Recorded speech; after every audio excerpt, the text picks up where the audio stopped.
Queridos filhos e filhas, foi bom aquele momento descontraído, né? Eita, coisa boa, não? Valeu. Filhos queridos, eu só gostaria de lembrá-los, sempre saudando quem perdeu a palestra de manhã, foi sobre Maria de Magdala. Foi bom ou não foi? E eu quero saudar mais uma vez, agora sim pode voltar a evangelizar, ao arcebispo, para quem está acompanhando agora, Dom Ayrton José dos Santos, Padre Eduardo Dobert, fundador da Associação do Senhor Jesus, Irmã Luísa. Quero saudar o Padre Agnaldo José, saudar Rádio Brasil de Campinas, diretor Felipe Zangari, que eu acabei de saudar, cumprimentar, saudar todas as caravanas que vieram. Quero saudar com grande carinho aqueles que me acompanham. E gostaria de dizer, muita gente às vezes gostaria de fazer uma experiência nos santuários marianos. Se você parcelar, fica mais fácil. E o preço está bastante acessível. Você pode mandar um e-mail para mim, Padre Manzotti, sabe como é? ZOTTI, @gmail.com. Padre Manzotti, @gmail.com. E aí a gente vai encaminhar para quem quiser fazer a caravana. Quando vai ser essa viagem aos santuários marianos? Lourdes, Fátima, Zaragoza, Medalha Milagrosa, vai ser uma bênção, do dia 5 ao dia 16 de abril. E com grande alegria também quero dizer que você pode entrar em contato, quer mandar uma carta, tem muita gente que não tem acesso a e-mail. Se quiser anotar o endereço do padre, muita gente pediu para o padre lembrar o endereço de carta. Quer anotar? Eu vou falar devagar. Você pode colocar Padre Reginaldo, associação, como você achar melhor.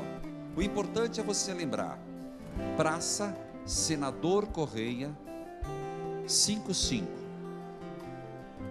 Você pode colocar Padre Reginaldo Manzotti, Associação Evangelizar é Preciso, Praça Senador Correia 55, Centro, Curitiba, Paraná. Repete, vamos ver se vocês gravaram. Praça Senador Correia 55, Curitiba, Paraná. Agora o CEP, vamos ver se vocês são bons de memória. 80-010-220. 210, 210, perdão, Arthur Libegode. 80-010-210. Repita. 80-010-210. Então, pedidos de oração, aconselhamento, podem mandar a carta, tá bom? Isso é para quem me pediu nos corredores. Padre, não manda e-mail, é difícil e-mail, manda carta. Obrigado, ministério. Obrigado. Bom, existe um outro encontro maravilhoso. Eu ia hoje ainda falar mais um encontro que era de Levi e Mateus, mas eu acredito que se parássemos agora, a gente já sairia satisfeito com Maria Madalena, né? Mas tem mais. Os discípulos de Emaús. Lucas capítulo 24, 13 e 35. Lucas 24, 13, 35. Lucas 24, 13, 35. Lembra do tema, né? O amor é capaz de restaurar vidas. Naquele mesmo dia, 2 discípulos iam para um povoado chamado Emaús, distante 11 quilômetros de Jerusalém. Conversavam a respeito de tudo que tinha acontecido. E enquanto conversavam, discutiam. O próprio Jesus se aproximou, começou a ensinar, caminhar com eles. Os discípulos, porém, estavam como que cegos, não o reconheceram. Então Jesus perguntou: o que é que vocês andam conversando pelo caminho? Eles pararam, com o rosto triste. Um deles, chamado Cleofas, disse: tu és o único peregrino em Jerusalém que não sabe o que aconteceu nesses últimos dias. Jesus perguntou: o que foi? Os discípulos responderam: o que aconteceu a Jesus, o Nazareno, que foi um profeta poderoso em ação e palavras diante de Deus e de todo mundo, todo o povo. nossos chefes dos sacerdotes e nossos chefes entregaram para ser condenado à morte e o crucificaram. Nós esperávamos que fosse ele o libertador de Israel, mas apesar de tudo isso, já faz 3 dias que tudo isso aconteceu. É verdade que algumas mulheres do nosso grupo nos deram um susto. Elas foram de madrugada, Maria Madalena, eita, olha a ligação dos 2 encontros. Algumas mulheres foram de madrugada ao túmulo e não encontraram o corpo de Jesus, então voltaram dizendo que tinha visto anjos e esses afirmaram que Jesus está vivo. Alguns dos nossos foram ao túmulo, encontraram tudo como as mulheres tinham dito, mas ninguém viu Jesus. Estavam desinformados, mas isso eu falo depois. Então Jesus disse a eles: como vocês custam a entender e como demoram para acreditar em tudo que os profetas falaram? Será que o Messias não devia sofrer tudo isso para entrar na sua glória? Então, começando por Moisés e continuando por todos os profetas, Jesus explicava para os discípulos todas as passagens da Escritura que falavam a respeito dele.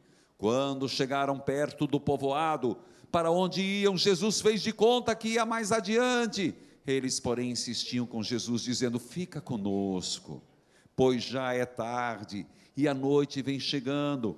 Então Jesus entrou para ficar com eles, sentou-se à mesa com os 2, tomou o pão, abençoou, depois partiu e deu a eles. Nisso os olhos dos discípulos se abriram e eles reconheceram Jesus. Jesus, porém, desapareceu na frente deles. Então um disse ao outro: não estava o nosso coração ardendo quando ele nos falava pelo caminho, nos explicava as Escrituras? Na mesma hora eles se levantaram e voltaram para Jerusalém, onde encontraram os 11 reunidos uns aos outros, e eles confirmaram: realmente o Senhor ressuscitou e apareceu a Simão. Então os 2 contaram o que tinha acontecido no caminho e como tinham reconhecido Jesus quando ele partiu o pão. Palavra da salvação. Glória a vós, Senhor. Uma salva de palmas.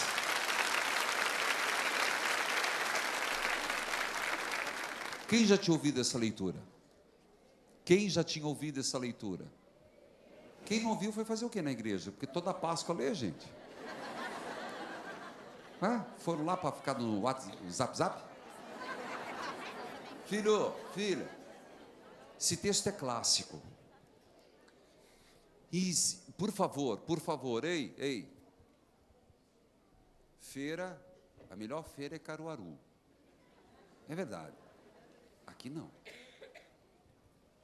Aqui a gente escuta, a gente reza. Para quem está ligando a televisão agora, seja pela Século XXI, pela TV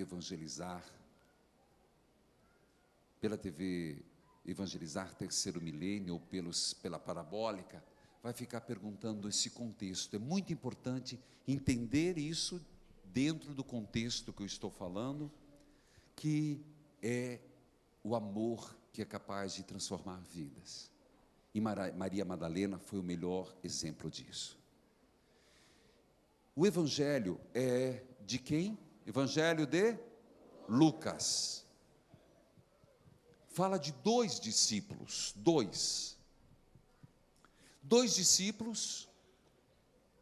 Que dia que era? Que dia que era da semana? Numa tarde de domingo. Olha, na madrugada Maria Madalena fez uma experiência. À tarde, 2 discípulos, no domingo da ressurreição, estavam voltando para casa. Quantos quilômetros? Quanto? 11, gente, não prestaram atenção não. 11 quilômetros. Interessante, quantos discípulos ficaram? 11. Quantos? Jesus humilha Satanás. Vamos fazer a continha. Eram 12. Um morreu. 12 menos 1. Parabéns. Ficaram 11. Desculpa, gente, eu não estou. Às vezes, aí tem gente que vai amanhã descer a lenha em mim, sabia? Vocês acham que eu ofendo vocês com essas brincadeiras?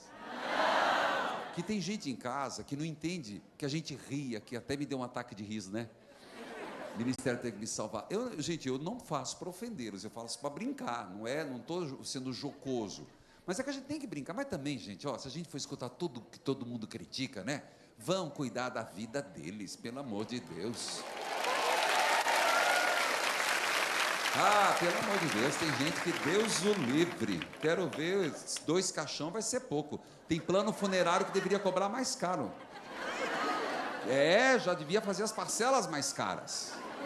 Porque a pessoa compra um, na hora que for enterrar vai precisar de 2. 2 discípulos do Senhor, na tarde da ressurreição. Olha as atitudes. Eles estavam o quê? Desanimados. Pode anotar. Desanimados. 11 quilômetros. Tudo bem, de fato, quem vai à Terra Santa são 11 quilômetros. Mas muito cedo significa um caminho de volta. 11 apóstolos, era um caminho retroativo. Eles estavam andando 11 quilômetros, cada quilômetro a distância de um apóstolo. Para dizer, eles estavam recuando, desanimados, cabisbaixos. O texto de Lucas é claro, frustrados e tristes. Lucas é claro, você pode marcar na tua Bíblia ali, por favor, nós estamos fazendo leitura bíblica, leitura orante, 11 quilômetros, eles conversavam, o próprio Jesus se aproximou, eles estavam como que cegos. Então, olha lá, desanimados, cabisbaixos, frustrados, como que cegos, tudo isso, e não o reconheceram. Alguma semelhança com Maria Madalena?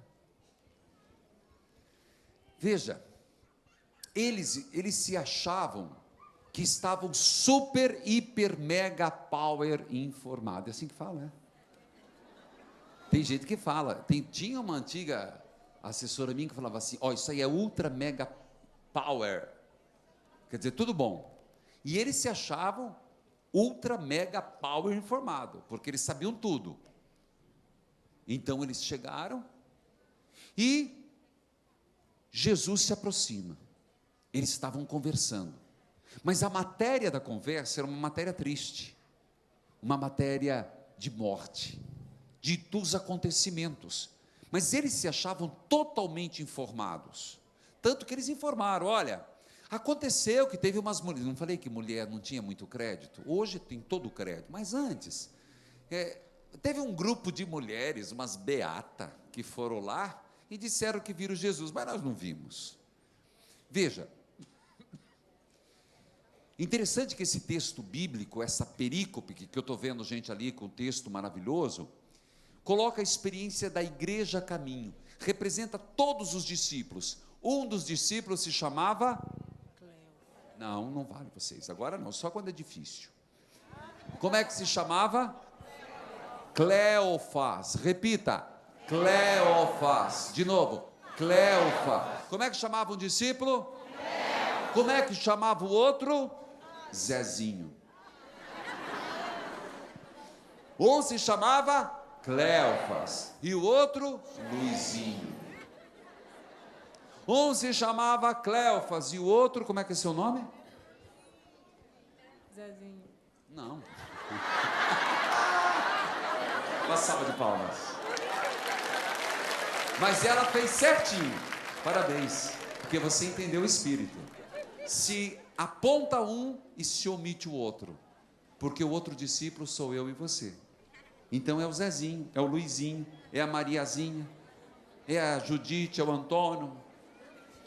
Pois bem, o verbo diz que eles estavam caminhando, mostrando a igreja é um caminhar, o nosso discipulado é um caminhar. Aceite ou não, a vida é um caminhar e você não para o relógio. Nós temos 11 quilômetros e muito mais.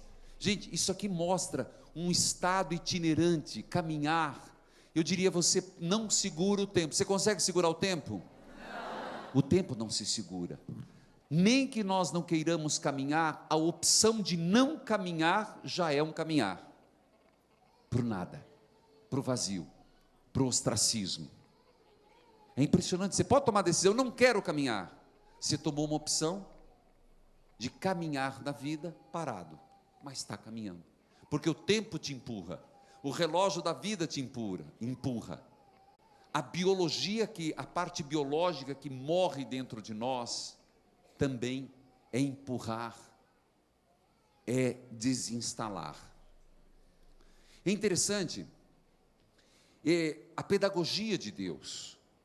Eu diria que esse texto que nós lemos de Lucas, Deus usa de uma pedagogia maravilhosa. Primeiro, mostra o que é essencial para o cristão. Leva-nos a aprender a vivência do evangelizador. Também tem o objetivo de mostrar as atitudes dos discípulos e as atitudes de Jesus. Vamos lá. O que é que a gente percebe nesse texto? Se você olhar, acha os verbos que estão ali, por favor, pega o texto, pega a tua Bíblia, vai grifando os verbos, isso chama-se leitura orante, ou eu chamo Bíblia aberta, cartilha de... E como é que você vai falar para o nosso tecladista?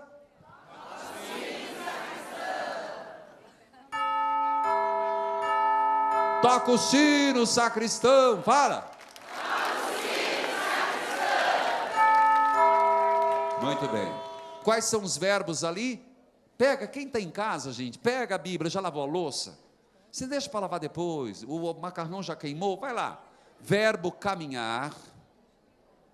Vamos ver, se vocês aí o ministério, eu vou cobrar de vocês. Ô, meu filho, vai, cadê tua Bíblia? Vem, não. Está sentado em cima da Bíblia, valeu-me Deus, Bíblia. Deus da misericórdia. Vamos lá. Caminhar, partir, conversar, dialogar, escutar, aproximar, celebrar, anunciar. Eu disse 8 verbos. Significa que é movimento. Nós estamos em movimento. Não sei se você sabe, Lucas é o evangelista que mais usa a palavra voltar. Sabia? Por quê? Lucas, eu não sei por que ele é tão apaixonado. Volta para casa. Parece que sempre tem a palavra voltar. Sabe quantas vezes Lucas usa o verbo voltar? 25 vezes. No seu evangelho, ele usa 18. Nos Atos dos Apóstolos, 16. Por quê? Porque é um verbo muito recorrente. E quando um verbo é muito recorrente, é sinal de que é importante. É igual quando alguém puxa muito um assunto, não sei se vocês percebem, tem gente, aqui eu não posso dizer isso, não posso, por respeito, mas tem gente que, quando você percebe uma pessoa que sempre afirma uma coisa, aquela coisa imperiosa, aquela vai afirmando de uma forma autoritária, de uma forma nojenta, cuidado, no fundo a pessoa, ela está negando a si mesma. Da mesma forma o positivo, da mesma forma no evangelho, quando se cita muito um verbo, é porque se quer ressaltar o verbo, voltar. Então significa que os discípulos de Emaús é uma proposta de volta. Então a proposta dessa perícope de Lucas é para mim, para Cleofas e para o Zezinho e para a Zezinha, para voltar para Jesus. Não é essa evangelização? Não é isso que nós queremos? Uma volta para casa, uma volta para Jesus, uma volta para o bom pastor, uma volta para a igreja. Gente, nessa fábrica de ateus, acredita em mim, é uma fábrica de ateus. Você vai aprender comigo, eu digo sem medo, eu tenho pressa de evangelizar, porque a fábrica de ateus está cada vez mais rápida. A indústria de ateus está em série. Essa volta é muito importante, a volta para a vida da igreja, a volta para a vida sacramental, a volta para botar os filhos na catequese, a volta para a oração do terço, a volta para a adoração ao Santíssimo, a volta para uma vida de reconciliação. Voltar, esse texto, essa perícope, esse trecho de Lucas, essa experiência dos discípulos de Emaús, é para todos nós e para todos os que nós vamos evangelizar uma proposta de voltar para a igreja. Nossas paróquias precisavam fazer não um processo de anunciar só para novos, com todo respeito. Não é só ir anunciar para os novos na fé, é para resgatar aqueles que por alguma razão saíram magoados das nossas comunidades. Tem muita gente que saiu magoada. Tem muita gente que era catequista, hoje não faz mais nada. Muita gente que cantava por picuinha. Muita gente que era ministro por picuinha, porque vale Deus, como o diabo atenta na sacristia, né? Como o diabo atenta nas nossas paróquias. Gente do céu, nossas pastorais. Nós precisamos fazer uma pastoral da volta. Verdade. Pastoral da volta. Vamos lá. Interessante, voltar. O verbo aproximar, também 34 vezes, sendo 18 no Evangelho, aparece o verbo voltar 25 vezes, aproximar-se 34 vezes, 18 no Evangelho, 16 nos Atos Apóstolos. Voltar e aproximar. Veja, Lucas mostra a pedagogia de Jesus. O que é interessante?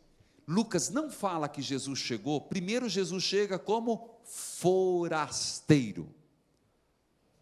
Não sei se você percebeu, veja como Lucas é cuidadoso. Ele chegou como forasteiro e ele se intrometeu na conversa? Não. Ele já foi dando lição de moral? Não, aí que está a diferença.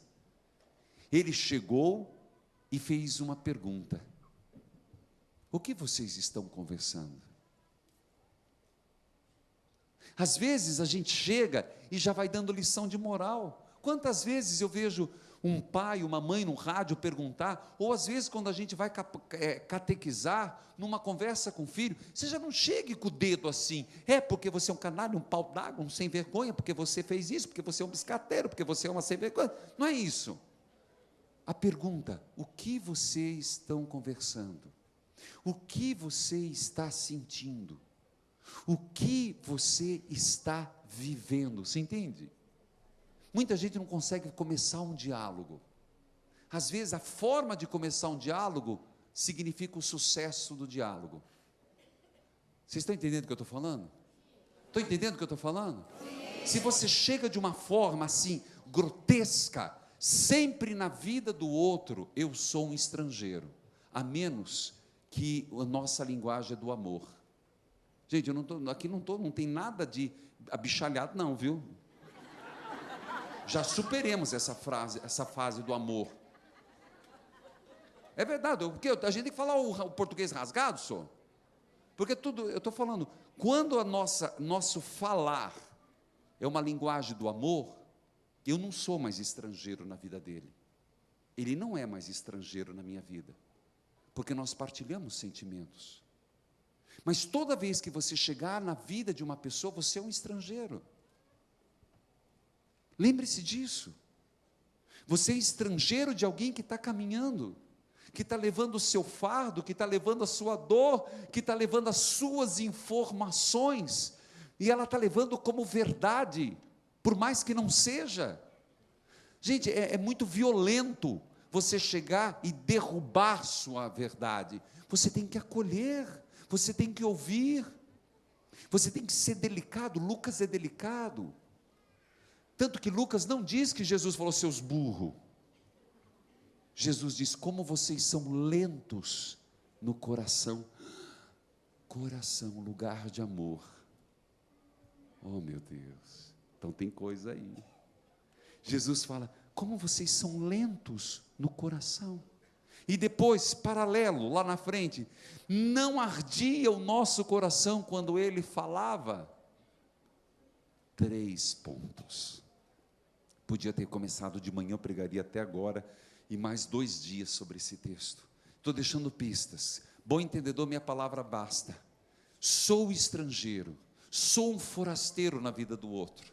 Eu tenho que, na pedagogia de Deus, entrar. Primeira coisa, escutar. Deixar que o outro me permita entrar na sua vida. Eu tenho que pedir licença. Eu não posso entrar na vida do outro de qualquer jeito. Eu tenho que pedir licença, o que vocês estão com? Tanto que de forasteiro, olha que lindo, ele era um forasteiro, quando chegou em Emaús, fica conosco, amigo. Ele não tem a palavra amigo, mas ninguém senta na mesa para comer, dividir o pão, se não tiver amor. Talvez por isso que hoje em muitas casas se come tanto na frente da televisão. Talvez por isso que ninguém mais senta na mesa. Talvez por isso as pessoas prefiram comer no fast food.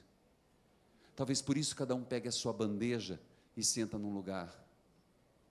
Por isso que a gente vive comendo lanche, pedindo pizza, porque preparar a comida, fazer o feijão, fazer o arroz, colocar na mesa, na travessa, sentar frente a frente, sem o zap, sentar na frente, sem a televisão lá, assistindo.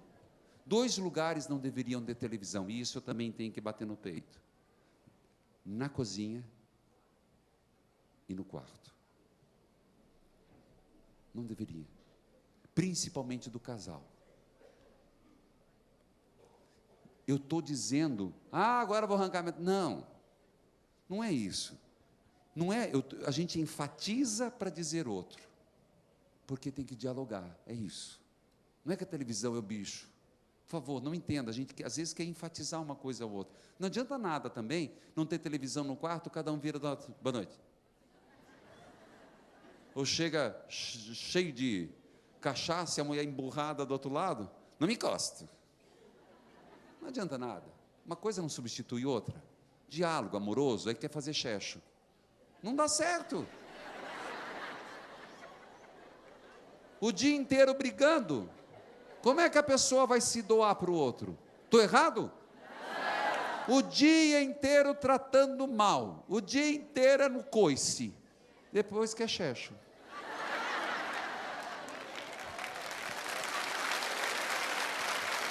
O que foi que vocês estão rindo? Ué, se eu falei alguma mentira, tira a primeira pedra. Eu falei porque vocês não têm pedra na mão. Vocês acham que sou bobo, é? A gente trabalha, mas a gente se diverte, né? Pega à noite o ônibus, vem para cá, mas a gente se adverte. Bom, vamos para frente que o padre vai. Bom, Lucas é cuidadoso no trato, é bonito. Não sei se você pegou essas nuances. Coração, lento no coração. Nosso coração ardia. Estrangeiro, forasteiro. Nunca seja forasteiro de uma pessoa. Eu não vou poder aprofundar. Isso aí com certeza vai dar livro. Mas forasteiro. E aqui, fica conosco, Senhor. Fica. Aí você vai dizer, mas Jesus foi fingido. Eita, padre, cuidado com a língua. Ué. Jesus andou 11 quilômetros. Primeiro, Jesus se dispõe a andar conosco. Muita gente me pergunta, Jesus chegou perto de Emaús, e diz o Lucas, e fez que ia para frente. Alguém dizia, mas isso é fingimento. Até Jesus? Não. O texto quer ressaltar algo. Antes era forasteiro, mas será que eles o queriam como amigo? Jesus estava testando o amor, se realmente todo aquele momento resultaria num convite. Palavra-chave. Sino sacristão. Palavra-chave, convite. Eles convidam, Jesus não entra na casa, Jesus não arromba a porta. Eles disseram, fica conosco, Senhor. Jesus fez resistência? Não. Jesus nunca faz resistência quando há um convite amoroso. Uma salva de palmas para Jesus. Oh, Senhor, como eu te amo. Diga, Jesus, como eu te amo. Jesus, como eu te amo. Amado meu.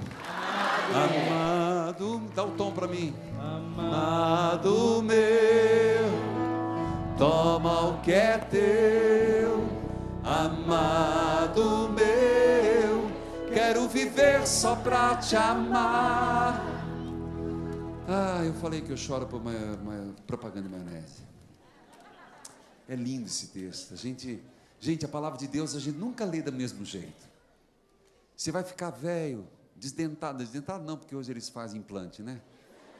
Ninguém precisa mais usar perereca na boca. É verdade, não precisa mais, é só fazer o implante e está tudo resolvido. Mas a gente vai ler de novo a Bíblia, a gente vai aprender de novo. Bom, Lucas é cuidadoso. Jesus é fino no trato. O que vocês estão fazendo? Primeira atitude, uma pergunta: deixar de ser estrangeiro para participar. Segunda atitude, ouvir as informações, ouvir o que a pessoa, gente, um vaso cheio, se você colocar água, transborda. O que Jesus fez? Deixou eles colocarem todas as suas certezas. Jesus deixou, a evangelização é isso, o amor é isso. E se você um dia quer ajudar alguém, existe a pastoral da escuta, mas isso deveria acontecer em casa, quando você falar, meu filho era de um jeito, minha filha era de um jeito, hoje, sei lá o que aconteceu, só trata a gente mal, pergunte, mas deixa a pessoa primeiro jogar todo o seu azedume, deixa a pessoa colocar todas as suas certezas e incertezas, suas dúvidas, suas frustrações. Olha os verbos: tristeza, cabisbaixo. Jesus acolheu eles num domingo à tarde, desanimados, cansados. Por quê? Fazia 3 dias que ele estava acompanhando tudo aquilo. Eles eram discípulos, não eram dos 12, mas eram discípulos. Então certamente eles viram Jesus passar tudo aquilo, eles sofreram, viram Jesus na quinta-feira santa, não participaram da última ceia, porque só os 12 participaram. Depois foram com Jesus para Caifás, foram com Jesus para Anás, foram para Jesus no julgamento, foram para Jesus para o Gólgota, foram com Jesus para o túmulo. Estavam cansados, estava ou não estava? Então Jesus chegou numa hora que eles estavam cansados, certamente com fome, tinha 11 quilômetros pela frente, estavam tristes, nervosos, angustiados, frustrados. Jesus, um estrangeiro, começa a deixá-los falar, deixa os outros falarem. Deixa a pessoa desabafar, já ouviu essa palavra, né? Deixa a pessoa falar, e não interrompa, nós temos mania, gente, cuidado, quando você faz uma pergunta, a pessoa silencia, não faz pergunta de novo, o silêncio, a pessoa está elaborando, nós às vezes não queremos escutar, lembre, você faz uma pergunta, a pessoa silencia, dê alguns segundos e alguns minutos, a pessoa está pensando, ela está elaborando. Logo que a pessoa fica no centro, está arrumando uma desculpa. Você foi no boteco, meu marido? Ele parou. Foi. Já sabia? O cara nem disse que foi. O que você está respondendo no celular? Ciúme, né? Gente do céu. Mas tem um ciúme que mata, né? Bom, Lucas é cuidadoso, deixa transparecer, os aceitam. Veja, a decepção e sem esperança. Mas eles estavam desesperados, mas eles não ficaram acomodados. Mesmo os 11 quilômetros de volta, significou uma atitude. Porque senão eles podiam ficar em Jerusalém assim, ó. Ele morreu. Parado. Não. Mesmo que para o caminho, eles estavam buscando. Eles estavam voltando para casa, porque um dia eles caminharam junto com Jesus. Eles estavam voltando frustrados, mas eles estavam em movimento. Isso significa que nós não podemos nos debruçar sobre as nossas próprias angústias, que mesmo nas nossas frustrações, nós temos que nos pôr a caminho, esperando que a parte nebulosa passa. Eles buscaram Jesus, eles voltavam. É interessante que eles partilham com Jesus, eles contam experiência, eles desabafam com Jesus, a experiência, eles falam entre si. Jesus pergunta: o que vocês estão falando entre vocês? E a pergunta de Jesus é: o que vocês estão falando entre vocês? Se a gente fosse dizer para Jesus aquilo que a gente faz, fuxicando atrás das paredes, se Jesus chegasse e perguntasse, um dia Jesus vai perguntar: o que você falou do teu irmão? Ai meu Deus, será, padre? Tenho certeza. Deus não tem gravador, mas a memória dele é um gravador. De onde o senhor sabe disso, padre? Tudo que você disser às escondidas será revelado às claras. Então, em algum lugar está gravado o que eu falei. Nunca pensou isso? Deus não tem um gravador, mas em algum lugar fica gravado. No cosmos, no ar, no vento, eu não sei. Porque tudo que falamos às escondidas, um dia virá às claras.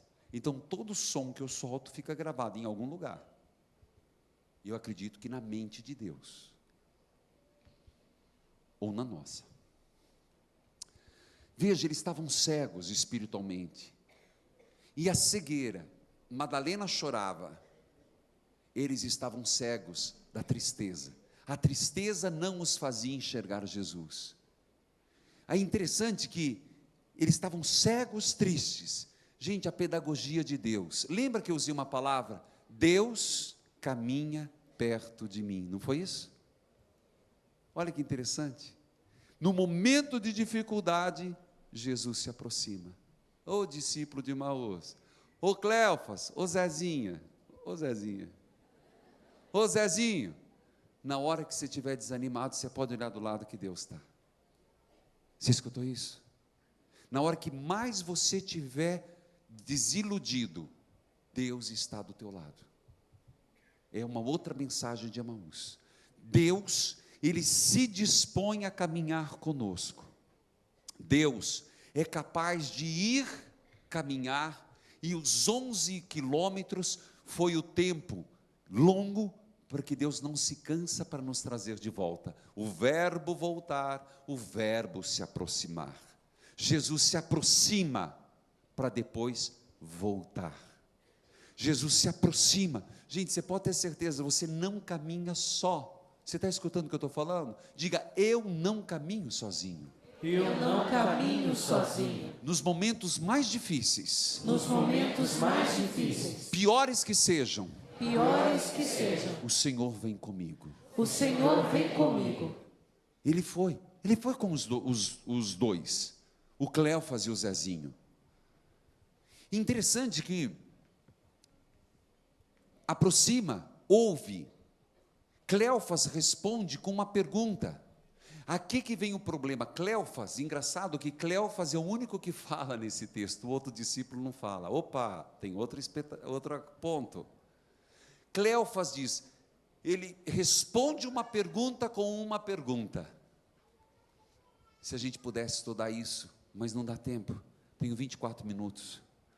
Mas Cleofas diz, você é o único. Olha como Cleofas, num primeiro momento, ele está cheio de informação. Cuidado, gente, informação não é formação. Repito, informação não é formação. Ouvir dizer sobre Jesus não significa adesão a Jesus. O ouvir dizer não é ver. O ouvir dizer de Jesus não significa experiência de Jesus. Por que eu estou dizendo isso? O que é que vocês estão falando? O homem com o peito estufado, como eu e você, os fariseus, os saduceus, que às vezes chegavam de Jesus, abro parênteses, e aqui vou entrar num outro parágrafo enorme, os fariseus que chegavam diante de Jesus, os mestres da lei, os sabidos, e diziam, Jesus, vocês não sabem, como é que eu vou lhes explicar? Se vocês não sabem nem as coisas do mundo, como é que eu vou lhes explicar as coisas do céu?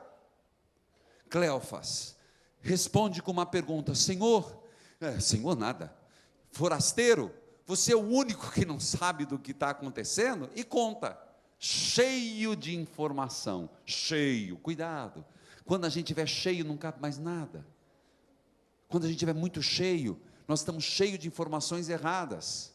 As televisões, por que eu acredito numa TV católica, gente? Por que eu acredito numa TV católica? Porque eu abraço essa causa com o Padre Eduardo e com todas as TV católicas do Brasil. E por que eu estou querendo bater numa TV católica chamada Evangelizar? Porque o mundo não reflete as coisas de Deus. As televisões seculares só passam aquilo que lhes interessa. Só isso. Não se fala, quando é coisa de Deus, coisas da evangelização, pouco se fala. Pois bem, ele responde com uma pergunta, ele se acha cheio de informação, e Jesus vai desmontando. Mas quando ele está cheio de informação, ele está cego. Quando ele está cheio de informação, o coração está gelado. Oh meu Deus, olha ali. Quando ele está cheio de informação de si mesmo, o coração está gelada, a alma está tibiosa, a vontade está enfraquecida,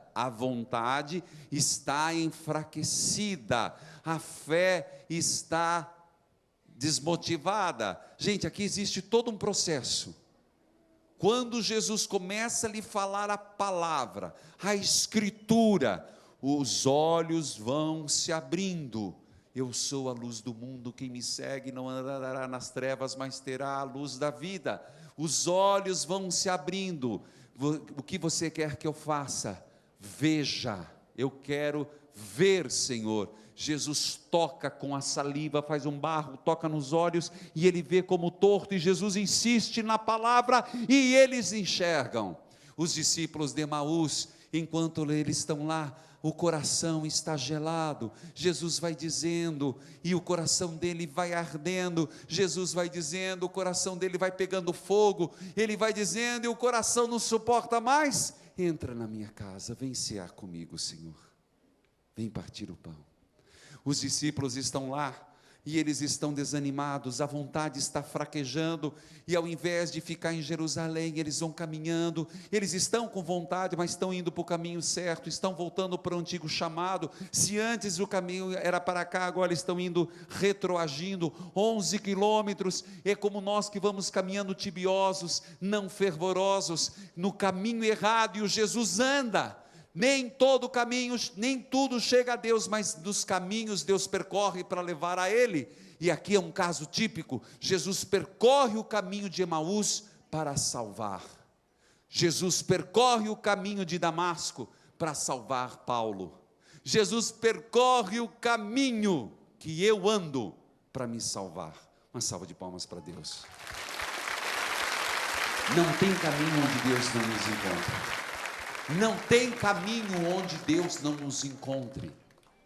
Ele foi no caminho de Emaús e salvou. Ele foi no caminho de Damasco e salvou. No meu caminho ele vai passar. No teu caminho ele vai passar. Não importa onde for, onde seja, ele vai passar. Cleófas responde com uma pergunta. E a pergunta de Cleófas é provocativa. Na verdade, é interessante que Cleófas está discutindo se ele está desacreditado de Jesus.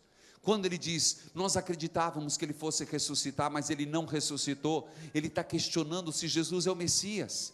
E aqui eu abro um parênteses que preciso aprofundar depois, o conceito, o grande conflito que houve, mas isso eu vou trabalhar em batalha espiritual, o grande batalha que os apóstolos enfrentaram, entre Jesus, o Messias, segundo Samuel, o triunfalista, ou Jesus, o Messias, em Isaías, o servo sofredor.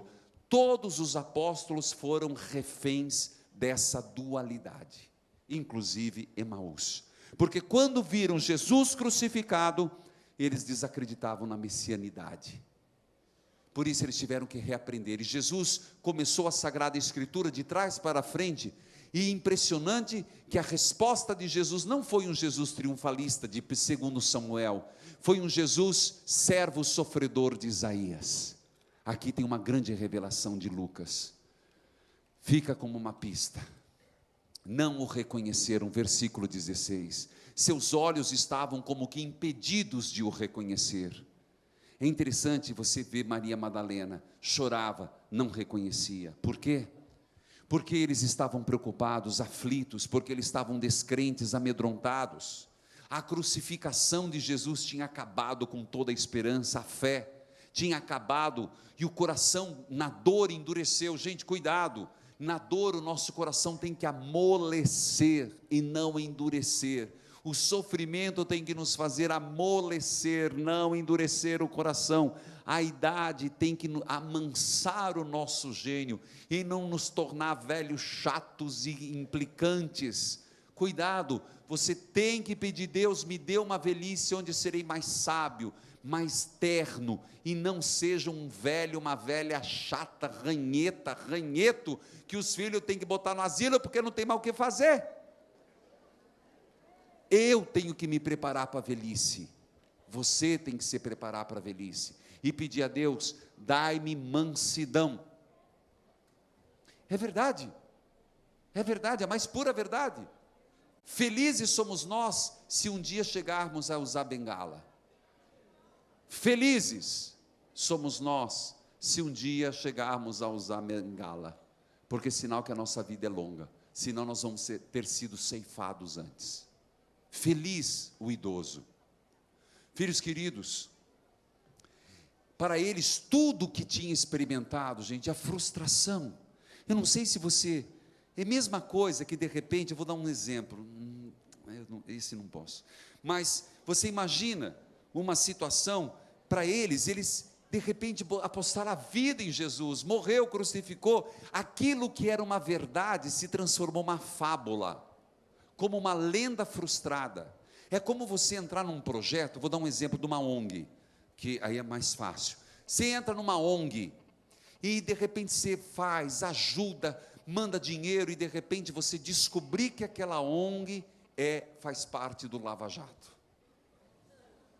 É frustrante, não é? É decepcionante, não é?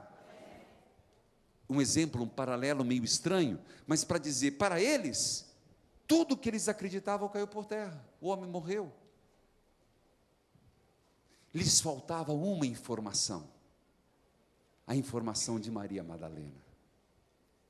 Mas então, já vou ter que fechar aqui, por que quando ele chegou nos 11, eles disseram: mas Pedro viu?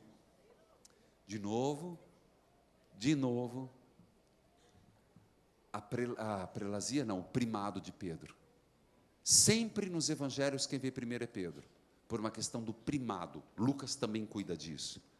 Mas, voltemos ao texto.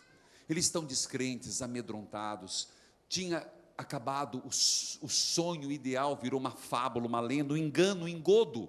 Eles se sentiram enganados pelo Jesus, não por Jesus, mas pelos que eles imaginavam de Jesus, pela ideia que eles tinham de Jesus.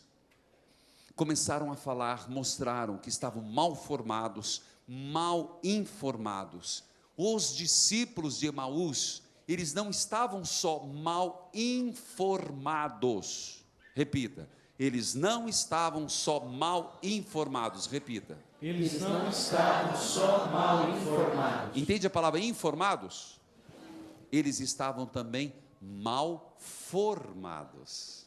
Eles estavam também mal formados. Mal catequizados. Mal catequizados. Olha que interessante, eles estavam com informação errada e uma informação equivocada. Mal informados, mal formados. Cuidado, nós podemos ser cristãos mal informados e mal formados. Isso gera descrença. Se você não trabalhar a tua fé, qualquer um que chegar na tua porta e falar alguma coisa contra a igreja, você vai acreditar. Se você não for uma pessoa de dedicação, de estudo, chega uma pessoa e fala mal do Papa, você balança. Se qualquer um não for uma pessoa bem informada, falar mal do padre da sua paróquia, você larga. Aí você não entende que você está por Cristo e não por pessoa. Se você não tiver boa formação, ter informação e boa formação, informação e boa catequese. Por isso que eu falei, um dos aspectos mais importantes que eu trabalho é o conteúdo, catequese. Por isso que eu fico aqui, conteúdo, catequese, Bíblia, teologia. É interessante. Disse no capítulo 24, versículo 21, olha, que expectativa falha. Leiam o versículo 21, leia lá, Felipe, que você está com a Bíblia, por favor. Versículo 21, por favor. Quanto a nós esperávamos que ele que devia libertar Israel, mas com tudo isso... Não, é só isso. De novo, nós esperávamos que ele seria o que devia libertar Israel. Traduzindo, nós esperávamos que ele fosse quem libertaria Israel. Olha a expectativa. Agora continua, por favor. Mas com tudo isso, já é o terceiro dia que esses fatos se deram. Gaguejando, meu filho? Vai, Estou nervoso. só ler. Entretanto, algumas mulheres que são dos nossos Sou meio cego, pai. Quer meu óculos, filho? Ó, 7 graus, brincadeira. A gente brinca assim, tá? Mas o básico foi ali. O que diz o texto? Nós esperávamos que era ele que libertaria, mas já faz 3 dias nada aconteceu. Frustração. Achou que era uma fantasia, uma lenda. Veja, eles não fizeram discernimento. Eles perderam a sede de Deus. Gente, nós não podemos fazer esse processo de desistência. Nós não podemos ser o Cleofas e o Zezinho, o Luizinho. Nós temos que, talvez, passar por isso, mas chegar ao convite. Senhor, vamos entrar? Eles não fizeram boa catequese. Continuam a pensar como a maioria do povo judeu. Eles eram discípulos de Jesus, mas pensavam mundanamente. O Papa Francisco tem dito sempre que um cristão, quem aqui é cristão? Quem é cristão? Quem é católico? O Papa Francisco tem dito claramente, nós devemos pensar como cristãos, e não podemos ter um pensamento mundano. Nós não podemos ter um pensamento mundano. Os discípulos de Emaús, eles não conseguiram pensar como Jesus, como Deus. Eles continuaram a pensar como a maioria dos judeus. Morreu, acabou, frustrou-se. Jesus, ele é doce em dizer, vosso coração está lento. Lentidão do coração, aqui abre muita reflexão. Deus não fala ao intelecto, mas fala ao coração. Eu queria lembrar Oséias capítulo 11, versículo 7. Oséias capítulo 11, versículo 7. O coração arde. Jesus faz a história da salvação. Arde o coração pela autoridade de Jesus, pela verdade da palavra. O que é que faz os discípulos de Emaús mudarem? A autoridade de Jesus, anúncio da palavra. Duas coisas podem mudar o mundo: a autoridade de Jesus e a verdade da palavra. Duas coisas podem mudar o mundo. Primeira, autoridade de Jesus e verdade da palavra. Repita: Autoridade de Jesus e verdade da palavra. Gente, por favor, não disperse, não disperse. Daqui a pouco vem o intervalo. Não quero massacrar isso não. Duas coisas pode mudar o Brasil dessa ladroagem. Duas coisas pode fechar o esguicho do Lava Jato. Duas coisas pode corrigir a maioria dos nossos governantes. Duas coisas pode mudar a minha vida e tua. Qual? A autoridade de Jesus e a verdade da palavra. Verdade da palavra. Duas coisas. A partir do momento que o mundo, eu, a família, proclamar o senhorio de Jesus, a autoridade de Jesus, e a partir do momento que nós nos debruçarmos e acreditarmos na verdade da palavra, que foram as duas coisas que Jesus fez, o coração volta a arder. A vida começa a ter sentido de novo. Há o processo de volta. O aproximar-se transforma em um voltar-se. O aproximar de Jesus se transforma num voltar. É preciso ouvir. Nós não podemos pregar sem conhecer. Ninguém é missionário sendo estrangeiro na vida do outro. Você tem que entrar na vida do outro. Ninguém, às vezes casais vivem como estrangeiros. Começam como amados e terminam como estrangeiros. O dia que você for um estrangeiro no sonho do teu marido, da tua esposa, o amor já acabou. O dia que você for um estrangeiro dentro de casa, já não é mais tua casa. O dia que você for uma visita na sua casa, já não é mais sua casa. É preciso pregar, mas é preciso conhecer e ouvir. Deixar de ser estrangeiro e ser um amigo. Aproximar-se da aldeia, o coração começou a ter paz. O coração que não ardia começou a ter paz. O coração que era lento começou a acelerar. O coração que era lento começou a amar. O coração que era lento começou a vibrar. O coração que era indiferente, o estrangeiro começou a sentir falta. É interessante que o estrangeiro começou a entrar na vida deles e eles queriam mais. Olha que lindo. Fica conosco essa noite, Senhor. Você percebe como o amor voltou? Eles não reconheceram Jesus. Ainda não era a hora. A atitude fraterna de Jesus, voa adiante, é próprio de Lucas, porque Jesus queria ser convidado, não era mais forasteiro, mas era um amigo. É a igreja que convida, somos nós que convidamos. Agora, começa o sentido celebrativo, eles se reuniram, partiram o pão, aqui meus irmãos é a missa. Eu agora precisava de mais tempo e só deixo pistas. É a missa. Não é a missa em si, mas se você olhar nos Atos dos Apóstolos, a fração do pão e o que aconteceu com os discípulos de Emaús, é a Santa Eucaristia. Repito, se você olhar Atos dos Apóstolos, como eles faziam a fração do pão, tanto que se você olhar o roteiro de Lucas 24, é uma missa de hoje. Exemplo. Eles começam caminhando, procissão de entrada. Jesus chega, ato penitencial. Depois, anúncio da palavra, liturgia da palavra. Depois, a partilha do pão, a mesa da Eucaristia.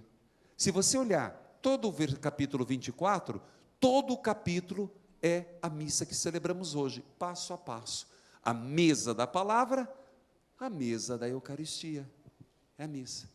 Tanto que no final desse texto de Emaús, eles partem o pão e reconhecem Jesus. O que aconteceu com Jesus? Desapareceu. Opa, nunca entendeu isso? Partiu o pão, reconheceram Jesus, Jesus desapareceu. Ora, Jesus está brincando com eles? Não. Na missa, parte o pão. Você vê Jesus? Não. O texto está mostrando a ausência visível de Jesus na Eucaristia, mas uma presença real de Jesus. Partiram o pão, Jesus desapareceu, para dizer que eles, a partir daquele momento, Jesus era presença na Eucaristia, para dizer para nós: eu sei que Jesus está, apesar de não vê-lo. Olha que teologia profunda.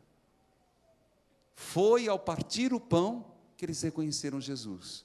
Quando reconheceram Jesus, ele desapareceu, para dizer que não mais o veríamos ali, rezando presente, mas realmente. Ah, quanta coisa boa. Os discípulos de Emaús não estavam na última ceia. Por isso, eles não deu tempo de contar. Quinta-feira, gente. Foi na quinta-feira a última ceia que Jesus partiu o pão, não foi? Reunindo os seus discípulos. Jesus erguendo-se na ceia, jarra e bacia tomou. Jesus pegou o pão e disse: tomai e comei. Foi na quinta. Sexta-feira ele morreu. Sábado era sabático. Domingo ressuscitou. Domingo à tarde os discípulos não deu tempo. Então eles não estavam na última ceia. Então por isso, quando ele foi partir o pão, não era comum ainda. No primeiro dia da semana, vamos ser um pouco cronológicos. Eles não tinham feito a experiência da Santa Ceia, da última ceia, da última janta. Por isso, quando partiu o pão, para eles era novidade. Bum! É ele. Desapareceu. É a missa. Nós vivemos esse mistério. Queridos irmãos, tem muitos aspectos que nos levaria. É interessante você perceber que todos nós somos os discípulos de Emaús. todos nós. Para terminar, eu vou falar alguns verbos, eu gosto muito de verbo. Do afastamento para a aproximação, da partida para o retorno, do isolamento e da solidão para a comunhão, do fechamento para a abertura, da cegueira para a iluminação, do lamento para o agradecimento, da tristeza para a alegria, do não reconhecimento para a certeza, da lentidão para o ardor, do vazio do coração para o arder do espírito, da escuridão para a luz, do refúgio para a missão apostólica.